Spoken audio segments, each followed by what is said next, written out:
நண்பர்களுக்கு வணக்கம். இன்றைய காணொளி நம்ம நடவு செஞ்ச கத்திரி செடிகளுக்கு மண் அணைக்கும் பொழுது பதிவு பண்ணுறேன். கத்திரி செடிகள் பூ பூக்கும் பொழுது மண் அணைக்கிறது மிகவும் அவசியம். செடிகளுக்கு மண் அணைக்கிறதுனால நிறையா பயன்கள் இருக்குது. முக்கியமாக நம்ம அளிக்கிற உரம் வெப்பத்தினால சேதமடையாது. அடுத்து ஈரம் நல்ல கட்டுப்படியாகும். அதாவது நல்ல நம்ம தண்ணி பாய்ச்சறது நிறையா நாள் நீடித்து வெப்பத்தினால ஆவியாகாமல் தடுக்கப்படும். அடுத்து வேர் வளர்ச்சிக்கு முக்கியமாக ரொம்ப நல்லதாக இருக்கும். ஏன்னா செடிகளோட வேர்கள் நல்லா பரவி கிளைகள் வளர்கிறதுக்கு இந்த மாதிரி நம்ம மண் அணைக்கிறது மிகவும் அவசியம்.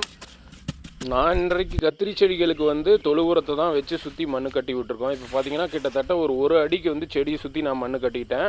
இப்போ சிறு செடிகளாக தான் இருக்குது. ஆனால் பூ பூக்கும் போதே நம்ம இந்த மாதிரி களை வெட்டிட்டோம்னா செடிகள் சேதமாகாது. இன்னும் வளர்ந்த செடிகளை நம்ம மண் கட்டினோம்னா செடிகள் உடையிறதுக்கான வாய்ப்பு இருக்குது.